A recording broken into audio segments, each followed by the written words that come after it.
लगातार स्वराज एक्सप्रेस बड़ी खबर पर बना हुआ है, जहां दंतेवाड़ा में बड़ा नक्सली हमला हुआ है।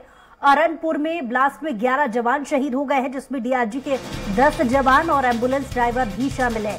नक्सलियों ने अरनपुर पालनार मार्ग पर जवानों की गाड़ी को आईईडी से उड़ा दिया था और इस हमले में 3 जवानों के घायल होने की खबर भी है। घटना पर गृह मंत्री अमित शाह ने मुख्यमंत्री भूपेश बघेल से फोन पर बातचीत की। गृह मंत्री दंतेवाड़ा हमले पर राज्य को हर संभव मदद का भरोसा दे रहे हैं। तो बड़ी खबर इस वक्त आपको बता रहे हैं और लगातार स्वराज एक्सप्रेस इससे जुड़ा हर एक अपडेट आप तक पहुंचा रहा है। इस हमले से जुड़ी, इस घटना से जुड़े 2 मुख्य जो पहलू अभी तक निकल कर के सामने आए हैं। पहला कि नक्सलियों का हमले के लिए कैंपेन पहले से चल रहा था और 5 दिन पहले नक्सली कैंप ध्वस्त किया गया था। ये 2 प्रमुख बातें हैं जिसको ध्यान में रखते हुए इस पूरी घटना के बाद जांच चल रही है। और ज्यादा अपडेट के साथ हमारे साथ स्वराज संवाददाता दिलीप साहू जुड़ गए हैं। दिलीप, क्या अपडेट्स अभी तक मिल पा रहे हैं?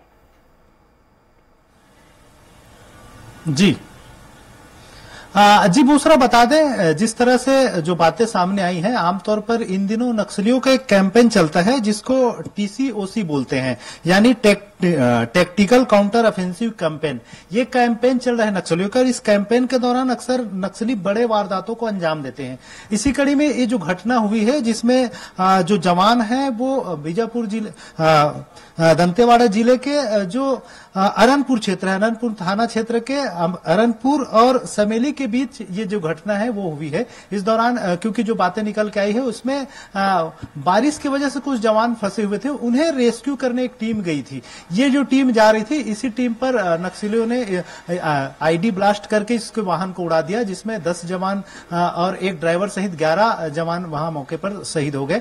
और उन जवानों के नाम भी सामने आए हैं, जिसमें प्रमुख रूप से जो नाम सामने आए हैं उसमें एक प्रधान आरक्षक है जोगा सोढ़ी, इसके अलावा मुन्ना राम कड़ती, संतोष तामो, इसके अलावा 9 आरक्षक है दुलगो मंडावी, 9 आरक्षक लखमू मरकाम, 9 आरक्षक जोगा कवासी, 9 आरक्षक हरिराम मंडावी, इसके अलावा 3 गोपनीय सैनिक जिनमें राजू राम करटम, जयराम पोड़ियाम, जगदीश कवासी और गाड़ी का जो ड्राइवर था धनीराम यादव। ये 11 लोग कुल मिलाकर शहीद हुए इस पूरे घटनाक्रम में।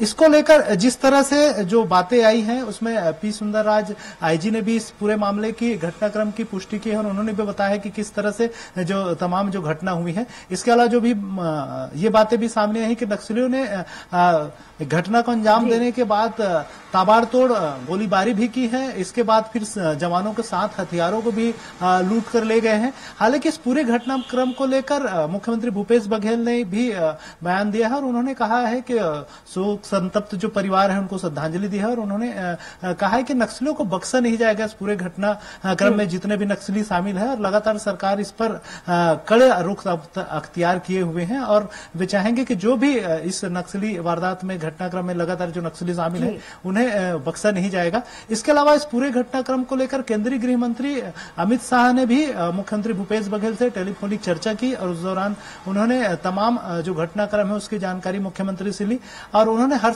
भरोसा भी दिलाया कि हर संभव केंद्र सरकार राज्य सरकार की मदद करेगी। इस संबंध में नक्सली गतिविधियों को नक्सली उन्मूलन के लिए जो भी जरूरी कदम है राज्य सरकार उठाएगी। उसके लिए जो भी जरूरी साजो सामान है, जो भी जरूरत पड़ेगी उसकी हर संभव मदद केंद्र सरकार की ओर से किया जाएगा। साथ ही साथ इस पूरे घटनाक्रम को लेकर जहां बीजेपी के भाजपा अध्यक्ष अरुण साव ने श्रद्धांजलि दी है, वहीं पूर्व जो नेता प्रतिपक्ष है धर्मलाल कौशिक जो भाजपा के वरिष्ठ विधायक है, उन्होंने सरकार को घेरा भी है। उनका कहना है कि जिस तरह से अभी सप्ताह भर पहले जो घटना हुआ था जिसमें बीजापुर के विधायक है विक्रम मंडावी, उनके काफिले पर नक्सलियों ने हमला किया था। हालांकि उस दौरान केवल जिला पंचायत सदस्य पार्वती कश्यप की ही गाड़ी पर गोलियां चल पाई थी। बाकी सभी जो काफिले थे 9 गाड़ियों का काफिला था, वो सभी गाड़ी आगे निकल गए थे। एक गाड़ी के आखिरी गाड़ी पर पर गोली चली थी, लेकिन वो भी सही सलामत पहुंच गए थे। हालांकि टायर पर गोली लगी थी, टायर पंचर हुआ था, लेकिन किसी तरह की कोई हताहत नहीं हुआ था। इन तमाम घटनाक्रमों को लेकर भी जिस तरह से जो बातें आई है, इसको लेकर ही जो पूर्व नेता प्रतिपक्ष धर्मलाल कौशिक है, उन्होंने सरकार पर निशाना साधा। जाहिर है इस घटना की घट जाने के बाद ये पता लगाना बहुत जरूरी है कि आखिर इस घटना के पीछे कारण क्या हो सकते हैं, ताकि आगे के वक्त के लिए इन घटनाओं को सबक लेते हुए इस तरीके की घटनाओं पर अंकुश लगाने की कोशिश प्रशासन कर पाए। लौटूंगी आपके पास। हमारे साथ बस्तर से हमारे संवाददाता प्रशांत भी जुड़ गए हैं लाइव। प्रशांत, अभी तक की जानकारी के अनुसार इस घटना के घट जाने के बाद भी वहां पर गोलीबारी की अभी भी सूचना निकल करके सामने आ रही है, तो कितनी सच्चाई है इस खबर में और क्या कुछ इससे जुड़ा और अपडेट आपके पास?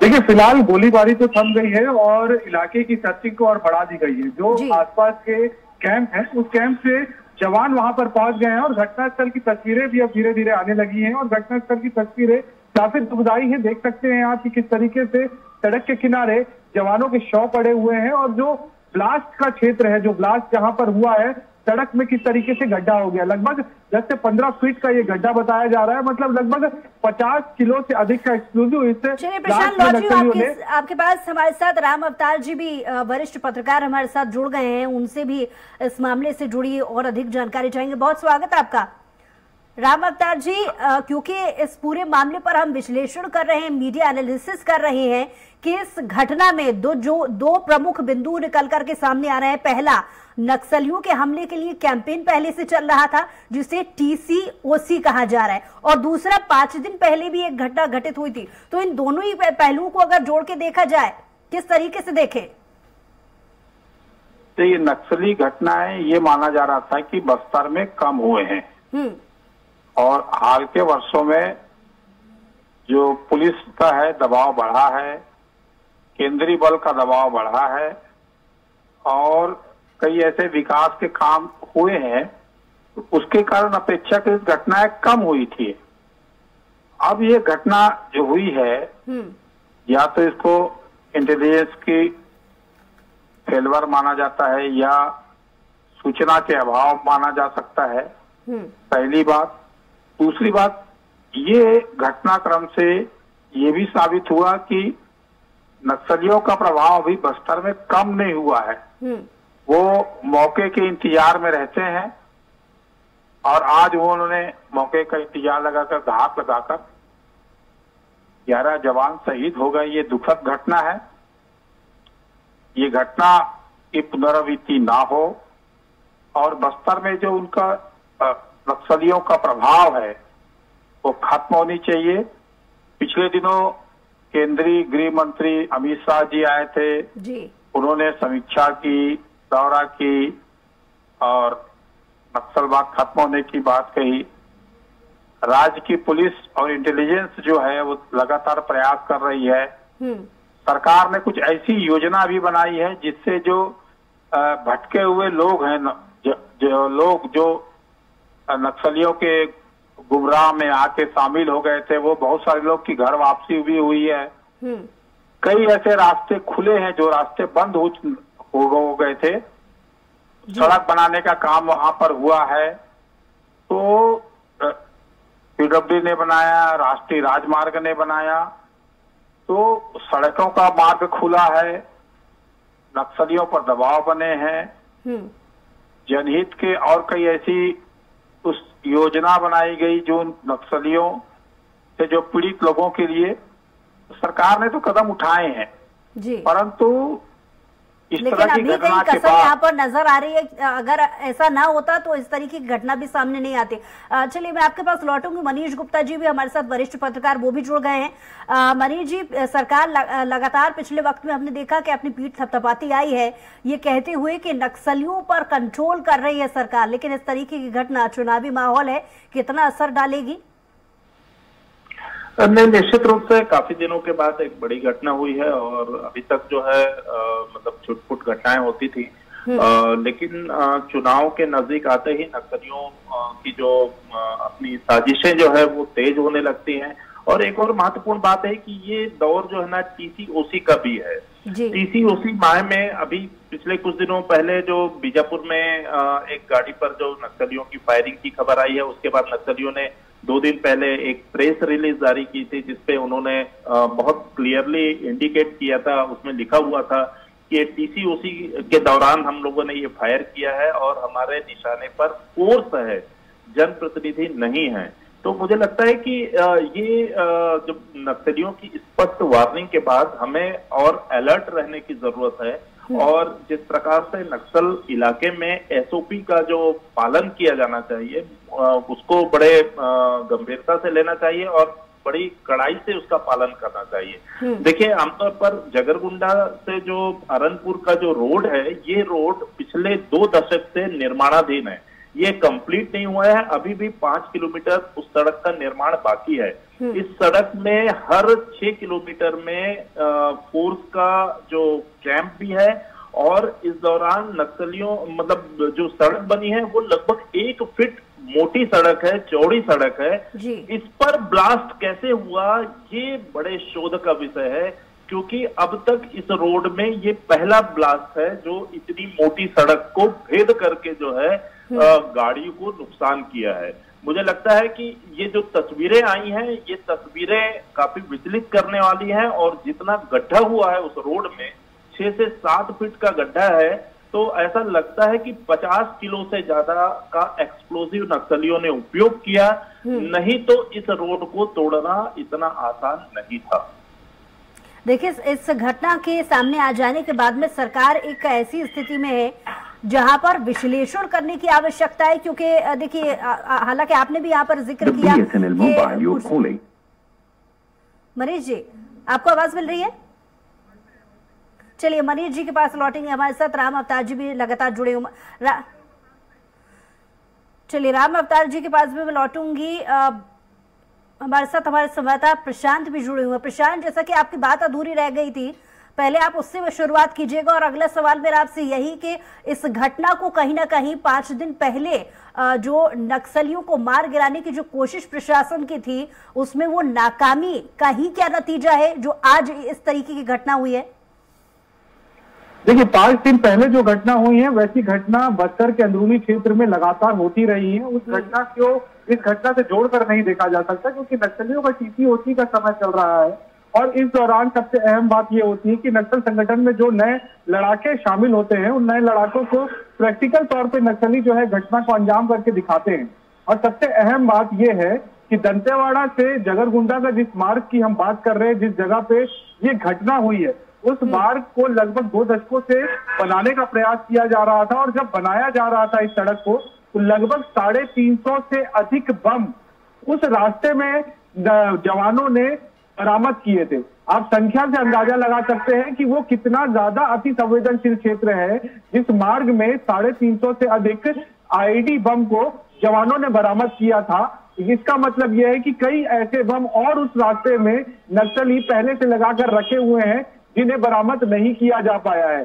जब सड़क निर्माण के दौरान सड़कों को खोदा गया था, उस दौरान भी पूरे सड़कों में जो बम स्क्वाड टीम है वो पहुंची हुई थी, और जो जिस तरीके से बम को खोजा जाता है, उस मशीन से पूरे रास्ते को सर्च किया गया था, तो 350 से अधिक बम बरामद हुए थे। लेकिन कई बम अभी भी बरामद नहीं हो पाए हैं, और अब बरामद कर पाना काफी मुश्किल भी होगा, क्योंकि लगभग 1 से 1.5 फीट मोटी जो सड़क बन गई है। जी हमारे साथ जुड़ गए वरिष्ठ पत्रकार, बहुत स्वागत है आपका इंदुकान जी।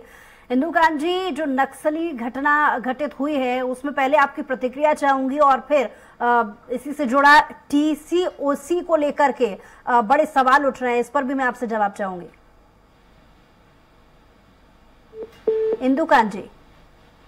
इंदुकान जी से हमारा संपर्क टूट गया है। लगातार हमारे साथ प्रशांत जुड़े हुए। जी प्रशांत, जवाब पूरा कीजिए। जी, जैसे कि मैं बता रहा था, उस मार्ग में 350 से अधिक जो बम बरामद हुए थे, उस दौरान की बात है जब सड़कों को खोदा गया था और सड़क निर्माण कार्य चल रहा था। लेकिन अब सड़क लगभग पूरी हो चुकी है और 1 से 1.5 फीट की मोटाई की सड़क बन चुकी है। ऐसे में जो बम खोजने के लिए, बम डिटेक्ट करने के लिए जो मशीन आती है, वो 2 फीट के नीचे के बम को डिटेक्ट नहीं कर पाती। तो अब बम अगर लगे होंगे सड़कों पर, तो उसको डिटेक्ट कर पाना जवानों के लिए काफी मुश्किल होगा। और दूसरी अहम बात यह है कि टीसीओसी के समय नक्सली इस तरीके की घटना को अंजाम देने के लिए लगातार प्लान बनाते रहते हैं और एक दिन पहले जिस तरीके से जवान निकले हुए थे सर्चिंग करने के लिए और उन इलाकों में नक्सलियों की मौजूदगी की सूचना थी और बड़ी संख्या में नक्सलियों की मौजूदगी की सूचना थी, लेकिन नक्सलियों को जवानों के आने की सूचना मिल गई थी, जिसकी वजह से नक्सली वहां से अपनी जगह को बदलकर दूसरे जगह पहुंच गए थे। लेकिन कहीं ना कहीं जवान वहां पर पहुंचे हैं और जवान अब वापस भी जाएंगे, इस बात की सूचना भी नक्सलियों के पास थी, जिसको लेकर लगातार नक्सली रैकी करते रहे। नक्सली लगातार जो है जवानों के ऊपर अपनी नजर बनाकर रखा और जैसे ही जवानों की तरफ से एक चूक हुई, बिल्कुल कहा जा सकता है ये चूक है, क्योंकि वाहनों का उपयोग करना ऑपरेशन में जाते वक्त और ऑपरेशन से आते वक्त बिल्कुल भी सख्त हिदायत है कि वाहन का उपयोग किसी भी प्रकार से ना किया जाए, क्योंकि वाहन एक सॉफ्ट टारगेट हो जाता है जिसको बम से उड़ाने से एक बड़ा नुकसान जो है जवानों को होता है, साथ ही साथ उस वाहन में अन्य लोग भी जो होते हैं, आम नागरिक भी जो होते हैं, उनको भी एक बड़ा नुकसान होता है। इसलिए हिदायत दी जाती है कि ऑपरेशन में जाते वक्त भी हो या आते वक्त भी हो, क्योंकि इससे पहले आपने देखा होगा कि 2 साल पहले अप्रैल की ही घटना है जो नारायणपुर में बस को ब्लास्ट किया गया था और उस बस के ब्लास्ट करने में 15 से अधिक जवानों की शहादत हुई थी।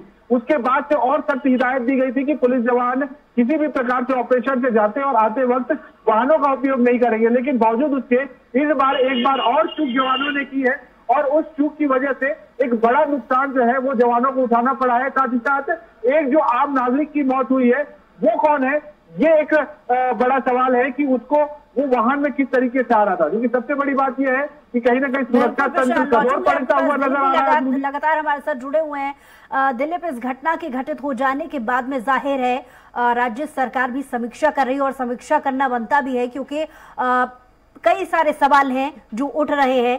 पहला कि टीसीओसी को देखते हुए पहले से ही जब फोर्स अलर्ट मोड पर था तो आखिर इस तरीके की घटना क्यों घटित हो गई?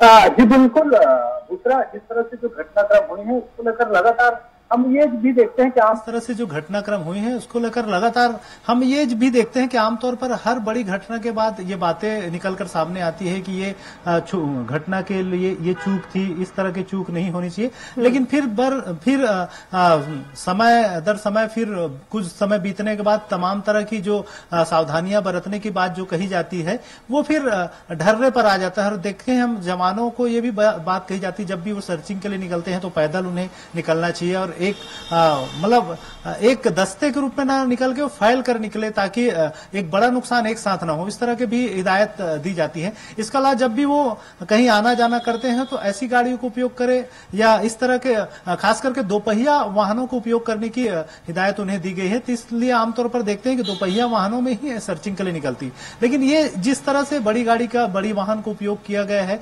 और इस तरह के उपयोग को लेकर कहीं न कहीं सवाल उठ रहा है और ये जांच के बाद ही स्पष्ट हो पाएगा, क्योंकि जिस तरह की जो रोड दिख रही है जिसमें ब्लास्ट हुई है, जो तस्वीरें में सामने है, वो रोड काफी अच्छा रोड है और ऐसे रोड पर आमतौर पर उम्मीद नहीं की जा सकती कि इस तरह की बड़ा धमाका या ब्लास्ट हो। जिस तरह से प्रशांत ने बताया कि जब वो रोड निर्माण हो रहा था तो 350 से अधिक जो बम है उस रोड पे बरामद हुए थे, तो लग रहा है कि उस रोड पर बहुत सारे बम अभी भी बिछे हुए होंगे।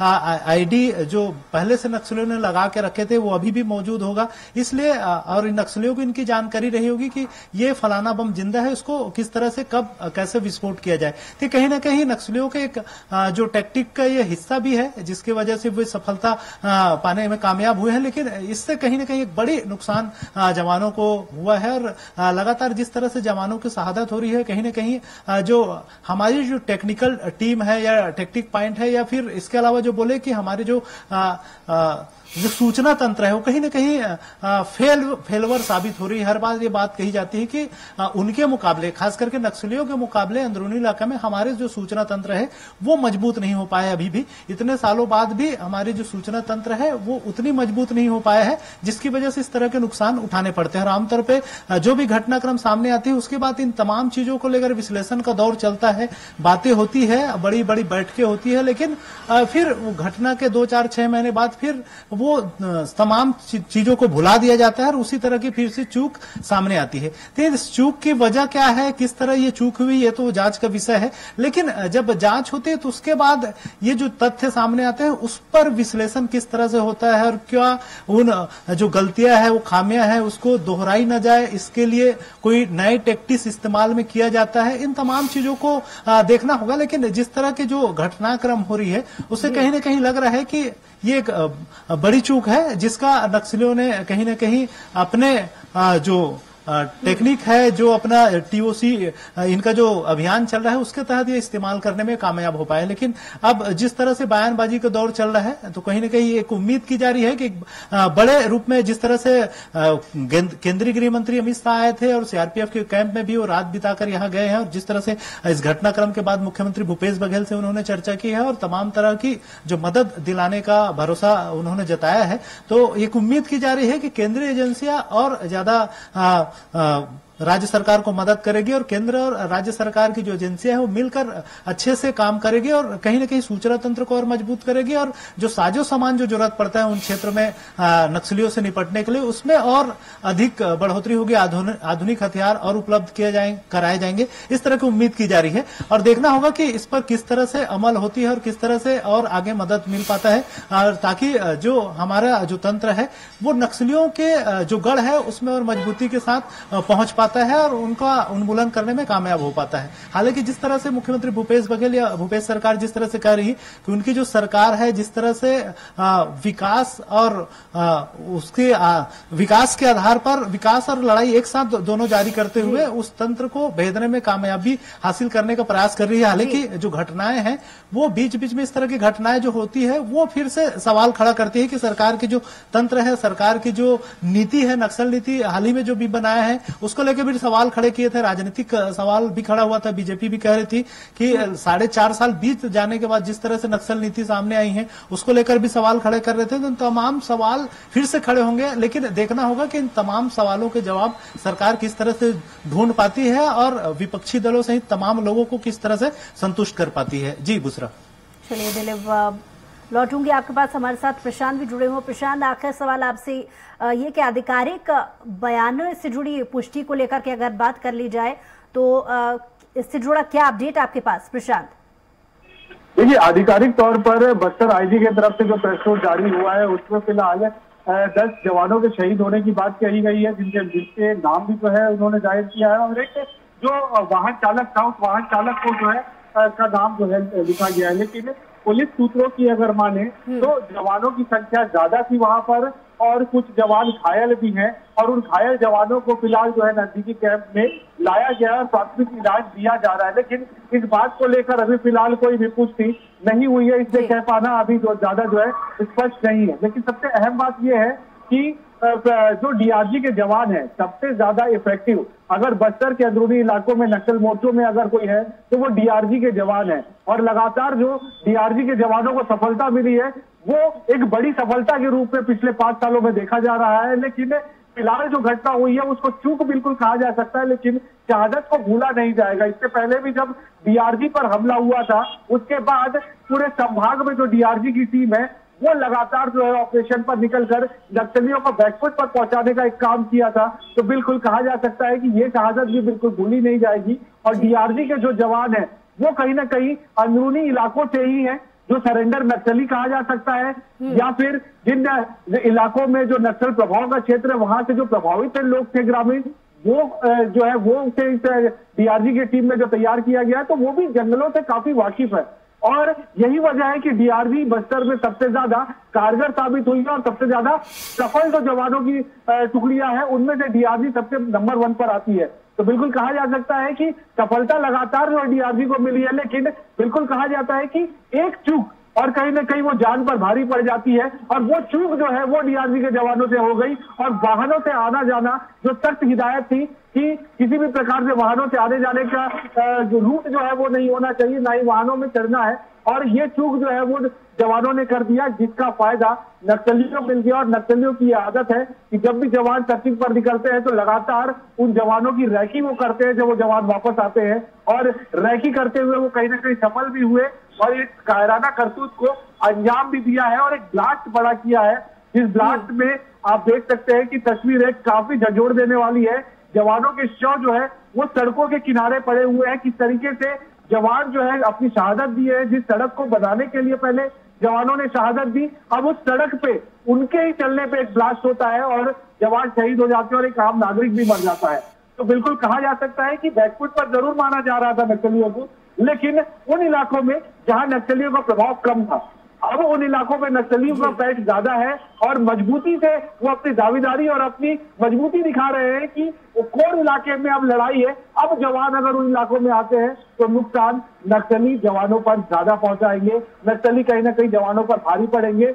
ये अब जो है नक्सली दिखाना चाह रहे हैं और ये घटना आज की यही साबित करती हुई है। लेकिन कहीं ना कहीं घटना हुई है और घटना के बाद जिस तरीके से अब दोबारा सर्चिंग शुरू की गई है, उन इलाकों में सर्चिंग बढ़ा दी गई है, तो बड़ी संख्या में जवानों को उन इलाकों में भेजा गया है कि अगर कोई नक्सली घायल हो या फिर किसी नक्सलियों को मार गिराने में जो सफलता अगर जवानों ने हासिल की हो तो उसके शव को बरामद किया जाए और साथ ही साथ जो नक्सली भागे हैं उनको पकड़ने में कहीं ना कहीं सफलता हासिल की जाए, क्योंकि दोनों ओर से लगभग आधे घंटे तक फायरिंग चली है और अगर आधे घंटे तक फायरिंग चली है तो कहीं ना कहीं नक्सलियों को भी नुकसान हुआ होगा, क्योंकि आमने सामने की लड़ाई में हमने देखा है कि हमेशा जवान नक्सलियों पर भारी पड़ते हैं। यही वजह है कि नक्सली सॉफ्ट तरीका उपयोग में लाते हैं और बम जो आईडी है, बम आईडी का उपयोग करते हैं, ब्लास्ट करते हैं और ब्लास्ट करके बड़ा नुकसान पहुंचाने का प्रयास करते हैं, जो इस घटना में हमको देखने को मिला। जी प्रशांत, लौटूंगी आपके पास। हमारे साथ दिलीप लगातार जुड़े हैं। दिलीप, राज्य सरकार की तरफ से जाहिर है इस घटना के घटित हो जाने के बाद में समीक्षा भी की जा रही होगी। समीक्षा को लेकर के, जांच को लेकर के अभी तक क्या कहा जा रहा है? लास्ट अपडेट इससे जुड़ा क्या है आपके पास?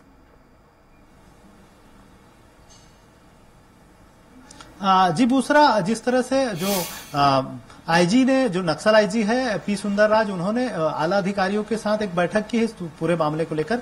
उसके बाद अब बैठक होना है, गृह मंत्री और मुख्यमंत्री भी शायद इस पूरे मामले को समीक्षा कर सकते हैं, एक समीक्षा बैठक ले सकते हैं, लेकिन अभी तक इसको लेकर स्पष्ट नहीं हो पाई है, क्योंकि मुख्यमंत्री भूपेश बघेल का एक कर्नाटक दौरा भी है, संभवतः वे दौरे को कैंसिल भी कर सकते हैं, लेकिन उसको लेकर अभी तक स्पष्ट नहीं हो पाई है कि उनका दौरा बरकरार है कि वो कैंसिल कर रहे हैं। लेकिन जिस तरह से अंदरूनी तौर पर मुख्यमंत्री ने सीधे तौर से अधिकारियों से, आला अफसरों से फोन पर बातचीत की है, इसका चलिए आप दोनों नजर बनाए रखिएगा, आपसे अपडेट्स और भी लेंगे। फिलहाल बहुत शुक्रिया दिलीप, आपका भी, प्रशांत आपका भी बहुत शुक्रिया तमाम जानकारी के लिए। इस खबर पर स्वराज एक्सप्रेस लगातार बना हुआ है, पल पल का अपडेट इससे जुड़ा आपको देगा। लेकिन फिलहाल यहाँ पर उठा एक छोटे से